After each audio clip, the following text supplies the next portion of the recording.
Welcome to Textbook Engineering Problem, where we explore complex engineering problems and discuss different methods for solving them. In this video, I'll be breaking down a problem and discussing different ways to tackle it. However, keep in mind that there is no one correct path for some of these solutions, and I encourage you to share your own insights and thoughts in the comments. Together, we can learn and improve our problem-solving skills. So, sit back, grab a notebook, and let's dive into today's problem.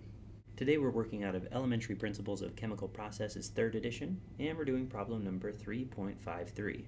The problem statement says, streams of methane and air, 79 mole percent nitrogen, the balance oxygen, are combined at the inlet of a combustion furnace preheater. The pressures of each stream are measured with open-ended mercury manometers. The temperatures are measured with resistance thermometers, and the volumetric flow rates are measured with orifice meters. Then they give a diagram, which I've replicated here, and then they give us a bunch of data, which I've replicated here as well. The resistance thermometers were calibrated by measuring the resistances at the freezing and boiling points of water, with the following results. So I've written down these results here. A straight line relationship between T and R may be assumed. The relationship between the total molar flow rate of a gas and its volumetric flow rate is, to a good approximation, given by a form of the ideal gas equation of state. And there's the equation that they gave to us. That's a form of the ideal gas equation of state. Where P is the absolute pressure of the gas, Part A, derive the resistance thermometer calibration formula for temperature in Celsius in terms of R in ohms. So we've got our linear equation here. We have our 2 points, so that's a system of 2 equations, 2 unknowns. So we can just use the normal methods that we use to solve for that, either substitution or another method. And you get that the slope of this line and the intercept of this line are m and b respectively. Here's the equation written in a slightly different form. So it's really helpful to know what the units of that constant are. If we know what the units of the constant are, then we can just change the units to be whatever we want, and then we don't have to keep track of all these individual units. And then you can see very clearly that the seconds here and the seconds here cancel out. Okay, so if we change this gas constant R into different units, then we're effectively, manipulating our formula that they gave to us to be more friendly units to what we're trying to use. Okay, so I'll go ahead and read part B. It says, convert the given gas law expression to an expression for kilomoles per minute in terms of millimeters of mercury, temperature in Celsius, and the volumetric flow rate in meters cubed per minute. You can see that the minutes and the seconds don't even come into play here because the times just cancel out with each other with the 2 flow rates. The thing that we do need to change, however, is the atmospheres into millimeters of mercury. So that changes our constant into kilomoles, Kelvin per millimeters of mercury per meters cubed. Okay.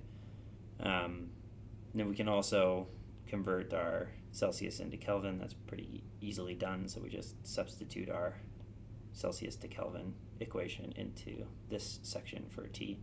Now this is still in Kelvin. This stuff in the brackets is in Kelvin, but this T is in Celsius. Okay, so we've effectively done what they've asked us to do. Part C, calculate the temperatures and pressures at points 1, 2, and 3. All right, so temperatures we can get by using our model here. So that's pretty easily done. We just use the different resistances that they gave to us and solve for the different temperatures. So those are the temperatures that I got using a model. The pressures are a little bit different. We have to use our manometers, okay? So we use our heights and we use the pressure equation that we have here. We have atmosphere plus the height difference because these are open-ended manometers. So we do our pressure head plus the atmosphere. Okay. and then we get pressure 1, pressure 2, pressure 3. And also remember that the atmospheres was in inches when they gave it to us, so you got to convert those inches into millimeters. So that's what that is. Part D, calculate the molar flow rate of the combined gas stream. Okay, this is now we have our equation here that we can use. We're going to use that equation because we just solved for the pressures and the temperatures. We were given the volumetric flow rates, so we can easily solve for the molar flow rate. Okay, so we use N equals PV over RT, where R is the gas constant that we manipulated its units of. Okay, we can calculate what the three different R's are. So they gave us the volumetric flow rate of stream 1 and stream 2. They didn't give it to us for stream 3, but you can use the law of conservation of mass to solve for what stream 3 should be. Okay, so over here I wrote down what the different properties of stream 1 and stream 2 were, and then when you add them together you get stream 3 here. Notice that this one is in moles per hour and this one's in moles per minute. The units are not the same, but when you combine them, you need to make sure they have the same units. Hi there, I just realized during editing that I used a slightly modified version of the ideal gas equation of state to solve this problem than the form we just solved for. I'm so used to using the form in standard units that I went on autopilot and forgot we had already solved for this in different units. Both equations are valid. They have just been transformed into different units.